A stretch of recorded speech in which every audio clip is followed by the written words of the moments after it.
அக்ஷயபாத்ரம் channel முதல் தடவை பார்க்குறவங்க மறக்காம ரெட் கலர்ல இருக்கிற சப்ஸ்கிரைப் பட்டன் பிரஸ் பண்ணிக்கோங்க. அப்படியே பக்கத்தில் இருக்கிற பெல் ஐக்கன்ல ஆல் பிரஸ் பண்ணிக்கோங்க.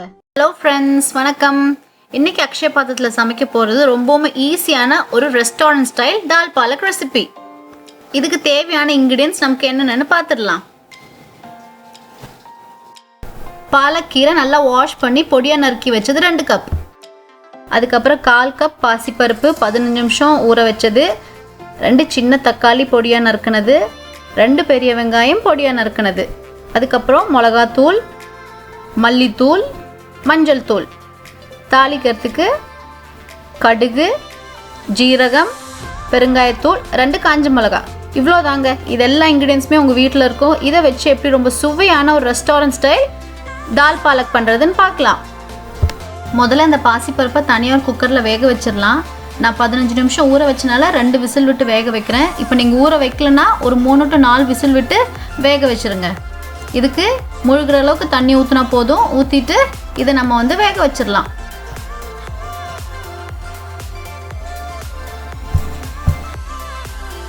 முதல்ல ஒரு கடாயில் எண்ணெய் சூட் பண்ணிக்கோங்க.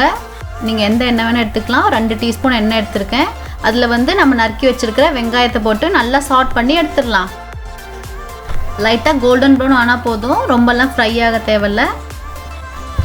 இப்போ வெங்காயம் வதங்கிருச்சு. இதில் நம்ம பொடியாக நறுக்கி வச்சுருக்கிற தக்காளி ஆட் பண்ணி நல்லா வதக்கிடலாம். நல்லா வதங்கட்டும்.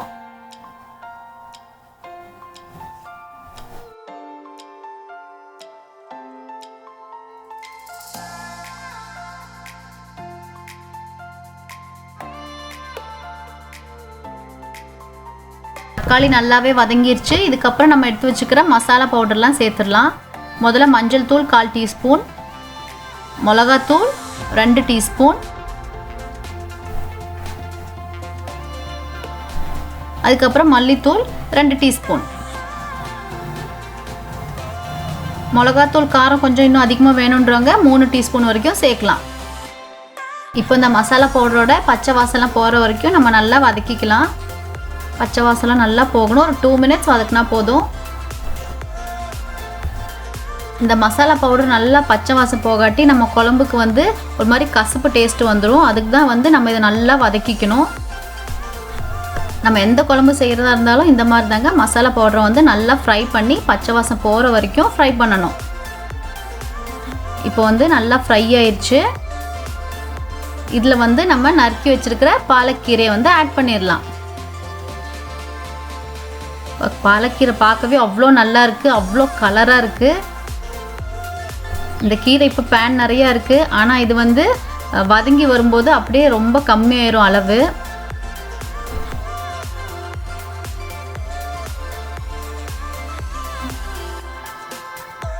இப்போ தேவையான அளவு உப்பு சேர்த்துக்கலாம்.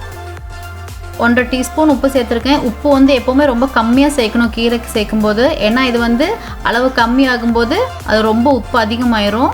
அதனால் ரொம்ப கம்மியாக உப்பு சேர்த்துக்கோங்க. பத்தலைன்னா லாஸ்ட்டு சேர்த்துக்கலாம். இப்போ இதை க்ளோஸ் பண்ணி வச்சு நம்ம லைட்டாக வேக விட்டுடலாம். ரொம்ப நேரமெல்லாம் ஆகாது. ஒரு 3 to 4 நிமிஷத்துலேயே இது நல்லா வெந்துடும். பாருங்கள் எப்படி அளவு கம்மி ஆயிடுச்சு. இப்போ லைட்டாக மிக்ஸ் பண்ணிக்கோங்க. கீரையில் இருக்கிற தண்ணியே போதும் அது வேகிறதுக்கு. நம்ம எக்ஸ்ட்ரா தண்ணியெல்லாம் எதுவும் ஆட் பண்ண வேண்டாம். இப்போ பாருங்கள் அதுலேருந்து நல்லா தண்ணி விட்டு வந்திருக்கு.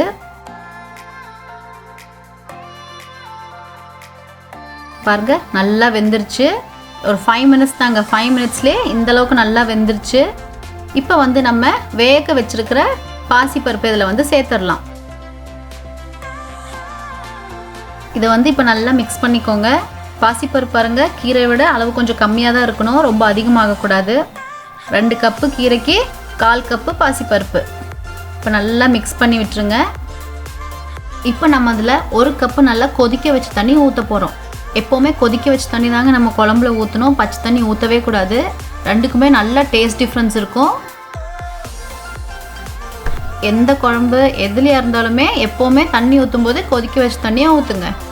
இதை இப்போ நம்ம ஒரு 3 நிமிஷம் க்ளோஸ் பண்ணி வச்சு கொதிக்க விட்டுடலாம். பருப்பு ஆட் பண்ணியிருக்கிறதுனால சில நேரம் அடி பிடிக்கும், அப்பப்போ மிக்ஸ் பண்ணிக்கோங்க.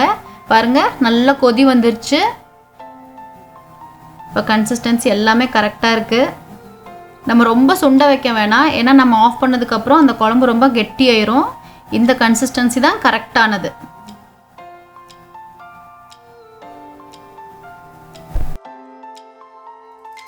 இந்த ஒரு கன்சிஸ்டன்சியில் இருக்கும்போது நம்ம வந்து அடுப்பை ஆஃப் பண்ணிடலாம். போதும். அடுத்ததாக வந்து நம்ம இதில் தாளிச்சிடலாம். அவ்வளோதாங்க, ஃபைனல் ஸ்டெப். தாளிச்சிட்டா போதும், நம்மளோட ரெஸ்டாரண்ட் ஸ்டைல் தால் பாலக் ரெடி ஆயிரும்.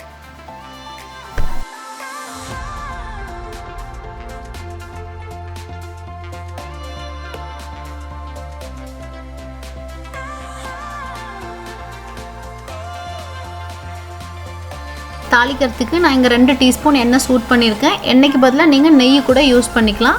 சூடான எண்ணெயில் 2 டீஸ்பூன் கடுகு, 2 டீஸ்பூன் ஜீரகம் ஆட் பண்ணியிருக்கேன்.